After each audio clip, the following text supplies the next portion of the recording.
اور اب ہم مولانا سے ایک آخری سوال کریں گے. مولانا، آج کے دور میں جو ڈی جے اور رسم و رواج یہ چلی آ رہی ہیں، یہ کب سے شروع ہوئی اور یہ کس طرح ختم ہو جائیں گی؟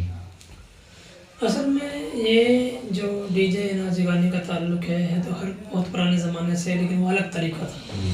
سانگ وغیرہ اس طرح کی چیزیں تھیں، کچھ لوگ ناچنے گانے والے آتے تھے، اس طرح کے معاملے تھے. لیکن لوگوں چونکہ بڑھتا آہستہ آہستہ گیا تو لوگوں نے خوشی کے نام پہ پہلے سانگ کرتے تھے، اس طرح کی چیزیں بڑھتی گئیں تو اب ڈی جے کی شکل اختیار کر لی. اب اس میں بہت سے علماء کوشش بھی کرتے ہیں، کچھ لوگ کوشش کرتے ہیں لیکن کامیاب نہیں ہوتے. اس کی وجہ کیا ہے؟ اس کی سب سے بڑی مین وجہ یہ ہے کہ ہم لوگ چاہتے نہیں کہ وہ بند ہو جائے. ہمارا معاشرہ نہیں چاہتا. اب اس میں کیا وجہ ہے؟ ہم نے مانی کہتے ہیں کہ کسی کے باپ سے کہو کہ آپ نے بند کرائیں، جی نہیں ہمارے بچے نہیں مانتے. اب ان سے بھی جا کے بچوں سے کہتے ہیں میرے بھیا بند نہیں مانتے. تو یہ برابر چلتا آ رہا ہے اور اس پہ کوئی روک ٹوک نہیں ہے اور یہ قابو میں آنے کا نام نہیں لے رہا. اس کا سب سے بڑا جو نقصان ہے وہ یہی ہے کہ ہمارا معاشرہ خود نہیں چاہ رہا. اس کا طریقہ بند کرنے کا صرف آسان یہ ہے. علماء سے میری درخواست ہے اور عوام سے میں خاص طور سے کہہ رہا ہوں، علماء تو اپنے اعتبار سے منع کرتے ہیں. ہاں، اس میں آسان طریقہ یہ ہے جس کے یہاں شادی ہو. پہلے تو ہمارے جو گھر کے ہر کسی کے کوئی خاندان میں ہوتے ہیں کہ خاندان والے بیٹھ کے پوچھے بھی کس طرح کی شادی کرنا چاہتے ہیں، ہم کیسے کیا کیا معاملہ کریں گے. تو جو رسم و رواج ہم نے منع کرا جائے، خاندان والے منع کرائیں، اور کی ضرورت نہیں، اور کا آدمی برا مان جاتا ہے. تو اس میں خاندان والے یہ شرط رکھتے ہیں کہ بھی آپ مہندی کا رسم کریں گے، منڈے کی رسم کریں گے، آپ ڈی جے بجائیں گے، گانے بجائیں گے، بینڈ باجا کریں گے، ہم آپ کے جو نکاح کر رہے ہیں اس میں ہم شریک نہیں ہوں گے.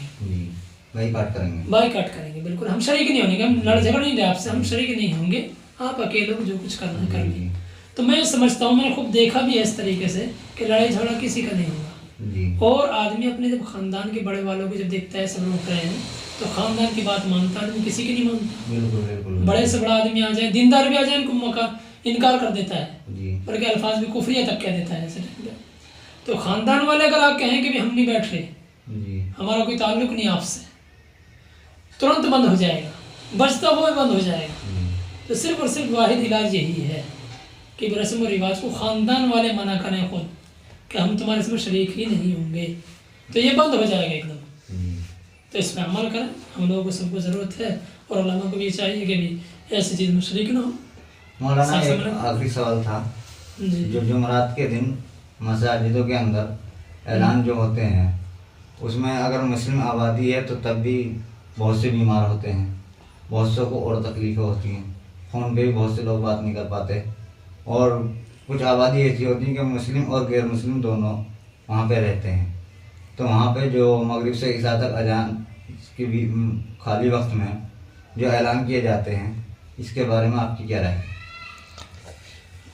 دیکھو، اس کے بارے میں بہتر طریقہ تو یہ ہے کہ بھی ہم کوئی بھی مسلمان ہو، یہ پھر وہی بات سامنے نکل کے آتی ہے کہ اصل میں ہم لوگ خود جو ہمارا معاشرہ ہے انہوں نے یہ طریقہ اپنا لیا، اور یہ سمجھتے ہیں عام طور سے کہ ہم پیسے دے رہے ہیں، اعلان ہوگا تو اس کا مطلب ہمارے قبول ہو گئے. جبکہ اسلام کی کوئی بیس ہی نہیں ہے، یہ بنیاد ہی نہیں ہے. پھر ہم عبادت کرتے ہیں، کوئی اعلان تھوڑی نہ کرتے ہیں عبادت میں، جا کے نماز پڑھے آگے اپنی پڑھتے ہیں. چلے امام کے پیچھے تو قرات وغیرہ ہوتی ہے، کچھ سری نماز ہے، کچھ ظاہری نماز ہے. تو اللہ کے اوپر ہماری سب کی اسلام کی بنیاد یہ ہے کہ اللہ سے ہمارا تعلق ہے، اس کو ہی ہم دعائیں مانگتے ہیں، اللہ سے کہتے ہیں تو یہ قبول کرنے والا ہے. یہ سارے ثواب کرتے ہیں، اور یہ جو ہم پیسے دیتے ہیں یہ سارے ثواب کے لیے دیتے ہیں یا خیر و برکت کے لیے دیتے ہیں. تو جب ہم نے خدا کے راہ میں دے دیا تو ثواب تو ہمیں مل گیا، اور یہ نیت ہے ہماری، سب اسی وجہ سے دیتے ہیں. تو اعلان کی ضرورت کیا ہے؟ اعلان کی ضرورت کیا؟ ہاں، کچھ علماء نے یہ بھی ہے کہ قرآن کی 2 آیات ہیں کہ بھی آپ جو ہے اس نیت سے کر دیتے ہیں کہ بھی ہم اعلان کروا رہے ہیں، دوسروں کو بھی دیں، اس اعلان کو سن کے رغبت ہو، شوق ہو، تو اس لیے تو اجازت ہو سکتی ہے. لیکن اس میں بھی یہ ہے کہ طریقہ یہ اپنایا جائے کہ اس طرح نہ ہو کہ نعت نظم مسلسل چل رہی ہیں کہ محلے والوں کو پریشانی ہو رہی ہے، یا سارے پیسے اکٹھے ایک مرتبہ کر کے جتنے ہیں ایک مرتبہ منع کر دیا بھائی فلاں فلاں آدمی نے، یا اتنے پیسے آئے ہیں کل ملا کے، اللہ قبول فرمائے، ان کی جائز تمنا پورے فرمائے. تو بچنا چاہیے کسی حد تک، ایسا نہیں ہونا چاہیے. لیکن آج کے دور میں یہ سمجھا جاتا ہے کہ نہیں بھی جمعرات میں پیسے دینے، حالانکہ جمعرات کا دن متعین تھوڑی نہ، کوئی سے دن بھی دے سکتے ہیں افضل دن تو جمعے کا ہے، لیکن جمعرات کی رات کیونکہ چاند کی تاریخ سے ہم چلتے ہیں تو یہ سمجھتے ہیں کہ چلو جمعرات شروع ہو گئی ہے مغرب کے بعد سے تو جمعے کا دن مان لیا جائے گا، لیکن بہتر طریقہ یہ ہے کہ ان چیزوں سے بچا جائے اور ایسے ہی دیے جائیں، ایسے ہی دیے جائیں، شور ہنگامہ نہ ہو۔ اور مولانا یہ جو 3 طلاق ہے یہ بہت میڈیا میں بھی چھاتا رہتا ہے، بل بھی آیا تھا 3 طلاق پر، یہ 3 طلاق ہے کیا؟ اصل میں یہ 3 طلاق کا جو معاملہ ہے یہ بہت ساری چیزیں چلتی رہتی ہیں اور میڈیا نے اچھالا، اس کے اوپر قانون بنا ہے، بہت سی چیزیں تو ہم اصل میں سمجھتے نہیں ہیں اس چیز کو۔ اللہ کے نبی نے فرمایا بھی ہے کہ اللہ تعالیٰ کو سب سے جو سخت الفاظ ہیں اور ناپسند ہیں اور جائز بھی ہیں وہ طلاق ہے اللہ تعالیٰ کو، بلکہ یہاں تک بھی کہا جاتا ہے کہ عرش ہلتا ہے، یعنی ناپسند بھی ہیں اور جائز بھی ہیں، جائز بھی ہیں۔ اللہ تعالیٰ کو پسند نہیں ہے کسی کو بھی طلاق دی جائے۔ اس سے پہلے مسئلات بہت سارے ہیں جو آپس میں میاں بیوی میں ناراضگی ہوتی ہے، اللہ کے نبی نے طریقے بتائے کہ بھی اس کو جو ہے سمجھایا جائے، نہیں مانتی ہے تو پھر گھر والوں سے کہا جائے وہ سمجھائے، پھر بھی نہیں مانتی ہے تو اس کا بستر الگ کیا جائے۔ تو اصل میں یہ ہوتا ہے کہ ہم پھر وہی بات آتی ہے کہ ہم لوگ اسلام کے بارے میں خود ہم نہیں جانتے، 3 طلاق کی ضرورت نہیں ہے، 1 طلاق دے تو کافی ہے، 3 کا مسئلہ ہی کہاں سے آ گیا ہے؟ 1 دے دی کافی ہوگی، عدت کرے گی خود بخود ختم ہو جائے گا۔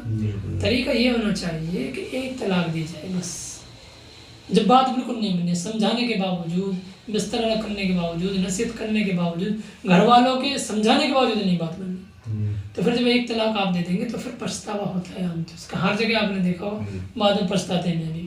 اب 1 طلاق کے بعد موقع ہے آپس میں ملنے کا، اپنی غلطی کو معاف کرانے کا، سمجھنے کا، تو 3 کے بعد کی بات ہے، لیکن یہ طریقہ اپنا لیا غلط، اب 3 فٹافٹ کہا ختم معاملہ، جو گنجائش نہیں چھوڑتے، تو اس سے بچنا چاہیے اور جو قرآن و حدیث ہے اس کو سمجھنا چاہیے، پڑھنا چاہیے، تب کوئی جو ہے قدم اٹھانا چاہیے۔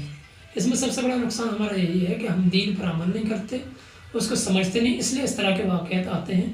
اسلام اس کو پسند نہیں کرتا، اسلام اس کو پسند نہیں کرتا کسی حد تک، لیکن مجبوری کا درجہ یہ بھی ہے کہ آپ پتہ لگا کوئی بیوی غلط ہے، نہیں مانتے سمجھانے کے باوجود، یا بد چلن ہے یا بس زبان ہے، شوہر کے ساتھ بدتمیزی کرتی ہے، لڑتی ہے یا لپٹ بیٹھتی ہے اس کو، تو کچھ چیز ایسی بھی ہوتی ہے کہ برداشت نہیں ہوتی، تو مجبوری کے درجے میں یہ ہے کہ بات نہیں بننی، معاملہ زیادہ خراب ہو چکا ہے، تو اب یہ ہے بھائی ٹھیک ہے تیری میری بات نہیں بنی، تو اپنے گھر رہ، کسی اور سے شادی کر لے، میں کسی اور سے نکاح کر لوں گا۔ تو طلاق کا طریقہ یہ ہے کہ چھٹکارے کا ہے کہ نہیں بات بننی تو زندگی خراب مت کرو، کہیں ایسا نہ ہو ڈپریشن میں آ کے آپ خودکشی کر لیں، ایسا ہوتا ہے تنگ آ کے آدمی خودکشی کر رہا کہیں ٹرین کے نیچے آگے گر جاتا ہے، کٹ جاتا ہے یا پھانسی کھا لیتا ہے۔ بالکل، آدمی بھی کر لیتے ہیں اور لڑکیاں بھی کرتی ہیں بہت شوہر سے پریشان ہو کے جی اپنے آپ کو۔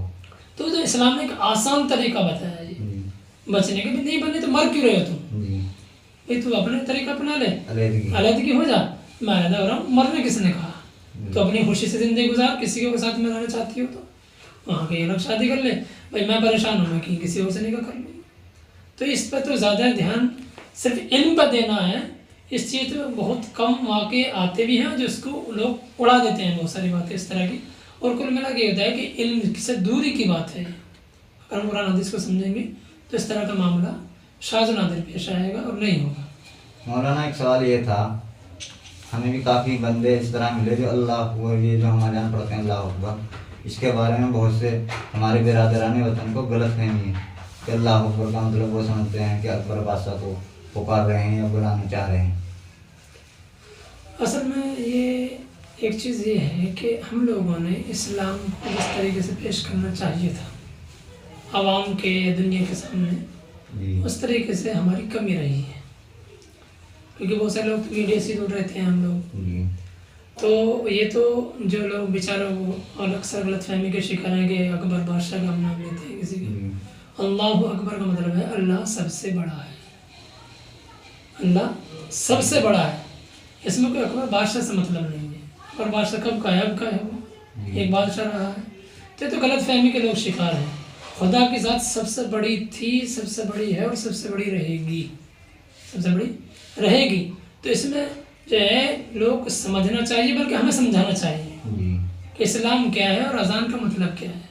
اذان کہیں اس لیے جاتی ہے تاکہ دنیا کے ہر انسان یہ سنیں، تعریف کی جائے، بتایا جائے لوگوں کو کہ وہی ایشور ہے، وہ سب سے بڑا ہے، وہی سب کو پالنے والا ہے، وہی پوری دنیا کے نظام کو چلانے والا ہے۔ یہ تو ہم زور زور سے اس لیے بتلاتے ہیں کہ مسلمان 5 وقت اس کا اعلان کرتے ہیں، اس کی بڑائی بیان کرتے ہیں خدا کی ایشور کی، کہ ہم اسی کے بھکت ہیں، ہم سب سے بڑا ہم اسی کو مانتے ہیں، دنیا میں ہم کسی کو بڑا نہیں مانتے۔ یہ تو کچھ لوگوں نے ورگلانے کے لیے، لوگوں کو بہکانے کے لیے کہتے ہوئے کہ وہ اکبر بادشاہ کا نام لے رہے ہیں، جبکہ اذان تو ہماری پہلے سے ہے۔ وہ یہ بھول جاتے ہیں کہ اللہ کے نبی کب آئے، اذان کا طریقہ کیا تھا، انہوں نے پیش کیا، اور جب سے چلا آ رہا تھا اکبر تو بیچ میں سے نام لے دیا۔ اب کسی کوئی نام بیچ میں آ جائے جیسے پھر کیا وجہ رہی جو ہم اتنے دنوں میں بھی اذان کو نہیں سمجھا پائے اپنے برادران وطن کو؟ یہ ظاہر سی بات ہے کہ ہم لوگوں نے جو دعوتی طریقہ ہے ہمارا، لوگوں میں بات پہنچانے کا، میل ملت کا، اور یہ سمجھانے کا، ان سے دوری اختیار کی۔ کسی بھی انسان سے، کسی بھی مذہب سے، کسی بھی جن لوگوں سے جتنی دوری اختیار کریں گے اتنی کمیاں ہوتی چلی جائیں گی۔ کہتے ہیں نا کہ وہ کسی نے شعر کہا ہے کہ قریب آؤ تو شاید سمجھ سکو مجھ کو، یہ دوریاں تو غلط فہمیاں بڑھاتی ہیں۔ تو اب کسی بھی جن لوگوں سے بھی ہماری دوریاں بڑھتی جائیں گی وہ غلط فہمیاں بڑھتی جائیں گی۔ قریب آئیں گے تو ایک دوسرے کو سمجھیں گے۔ بہت ساری چیزیں ایسی ہوتی ہیں کہ ہم دوسرے کے بارے میں برا سوچتے ہیں، پاس میں جا کے معلوم ہو گیا ٹھیک ہے۔ ایسے بہت سے لوگ ہمارے بارے میں برا سوچ رہے تھے، یا کسی نے غلط بتایا کہ اس طریقے سے تھا، لیکن پاس میں آ کے ملا، ملاقات ہوئی، اس نے کہا بھی کسی نے ایسے کہا آپ کے بارے میں، کوئی محنت نہیں کہا، تو اسی جو غلط فہمی تھی وہ دور ہو گئی۔ تو اس لیے ہمیں سب لوگوں کو قریب کرنا ہے، اور قریب جب ہوں گے تو ہم ان کو سمجھا سکیں گے، بتا سکیں گے، اور وہ خود بھی سمجھیں گے کہ نہیں بھی یہ چیز۔ دوسری چیز یہ بھی ہے، ایک درخواست لاسٹ میں کہہ دیتا ہوں کہ بھئی ہم مسلمانوں کو جو ہماری مساجد ہیں، خاص طور سے ہندو بھائی ہو یا کوئی بھی مذہب کا آدمی ہو، ان کو مسجد میں بلانا چاہیے، یعنی مسجد پریچے، ہاں یہ ہونا چاہیے، ان کو بلانا چاہیے، مسجد اپنی دکھانی چاہیے، ساری چیزیں دکھانی چاہیے، اوپن کرنی چاہیے۔ لیکن مولانا کچھ لوگ کہتے ہیں کہ مسجد میں غیر مسلم نہیں آ سکتے کیونکہ وہ تو ناپاک رہتے ہیں۔ نہیں، اس میں اصل میں ہر انسان پاک ہے اپنے اپنے اعتبار سے، اپنے اپنے اعتبار سے پاک ہے۔ جو اسلام کا نظریہ ہے وہ الگ چیز ہے، وہ الگ چیز ہے کہ اسلام یہ کہتا ہے، دین یہ کہتا ہے کہ آپ ایشور کو مانیں صرف۔ ایک ناپاکی کا درجہ یہ بھی ہے کہ آپ ایشور کو نہ مان کے دوسروں کو اگر مانتے ہو تو یہ بھی ناپاکی کا درجہ ہے۔ جس کو ماننا چاہیے ہم اس کو نہیں مانتے، دوسروں کو مانتے ہیں، تو یہ امانت میں خیانت ہے۔ تو اس لیے مسجد میں بلانے چاہیے، اور ہم نے مانا ان کا الگ سے حساب، بہت ساری جگہ ایسی ہوتی ہیں دکھانی چاہیے، اور تو اس سے ہوتا ہے کہ وہ معلوم ہوگا۔ بہت سے لوگ غلط فہمی کہتے ہیں کہ مسجد میں آتنکواد ہے، اس طرح کی باتیں کہتے ہیں، بہت ساری چیزیں ہوتی ہیں۔ تو ہمارا اوپن ہے ہر چیز، آئیں ہر جگہ گھمائیں، انہیں دکھائیں کہ اللہ کا گھر ہے، اس میں ہم نے کوئی ایسی چیز نہیں لگا رکھی، ایسی کوئی خفیہ روم نہیں بنا رکھی جس میں کچھ رکھتے ہو، تو کچھ تیاری کرتے ہو۔ ہم آئیں گے، وہ ہے نہیں علامہ اقبال کا شاید شعر ہے کہ ایک ہی صف میں کھڑے ہو گئے محمود ایاز، نہ کوئی بندہ رہا نہ کوئی بندہ نواز۔ یعنی ہم جو ہے سب کو ایک نظریے سے دیکھنا چاہتے ہیں۔ اسلام دیکھتا ہے ایک نظر سے، اور اس میں ہر انسان کو ایک نظریے سے دیکھتا ہے۔ اس لیے جب سب میں کھڑے ہوں گے تو چھوٹا بڑا، مالدار امیر غریب فقیر بادشاہ کوئی بھی ہو، وزیر، ایک جگہ ایک صف میں کھڑے ہوں گے۔ تو اس لیے لوگ مسجد میں بلانا چاہیے اور مسجد دکھانی چاہیے ان کو کہ اسلام یہ ہے، یہ چیزیں ہمارے اندر ہیں، یہ چیزیں ہم کرتے ہیں۔ تو بہت سارے ہم نے ایسے واقعات دیکھے ہوئے، لوگوں نے آگے دیکھے، وہ خوش ہو گئے کہ ہم سمجھتے کچھ اور تھے، ہے کچھ اور۔ تو اس لیے دوری نہیں بنانا چاہیے، ان کو پاس بلانا چاہیے، نزدیک بڑھانا چاہیے۔ چلیے بہت بڑھیا۔ آج ہم روبرو ہم نے آپ کو کرایا تھا مولانا ساداب صاحب سے، اور انہوں نے کہا کہ جو آج کے حالات ہیں ان کے بدلنے کے لیے مسجد پریچے ہونا بہت ضروری ہے، اور جب ہم مسجد پریچے کریں گے تو وہاں پہ ہم اذان کا مطلب بھی لوگوں کو سمجھا پائیں گے، اور قرآن شریف کے بارے میں جو لوگوں کو غلط فہمی ہے تو قرآن شریف گفٹ بھی کر سکتے ہیں اور قرآن شریف دکھا بھی سکتے ہیں ان لوگوں کو۔ اور جب ہم نماز پڑھتے ہیں تو نماز کا پورا طریقہ وہ جو ہمارے برادران وطن مسجد میں آئیں گے وہ دیکھیں گے بھی، اور نبی کے بارے میں بھی ہم ان کو بہت کچھ بتا پائیں گے، کیونکہ آج نبی کی شان میں کافی گستاخیاں لوگ کرتے رہتے ہیں وہ غلط فہمیوں کی وجہ سے۔ تو وہ جب ہمارے پاس آئیں گے، ہم ان کے پاس جائیں گے، تو وہ جو آج کے حالات میں غلط فہمیاں پیدا ہو رہی ہیں وہ دور ہوں گی انشاءاللہ۔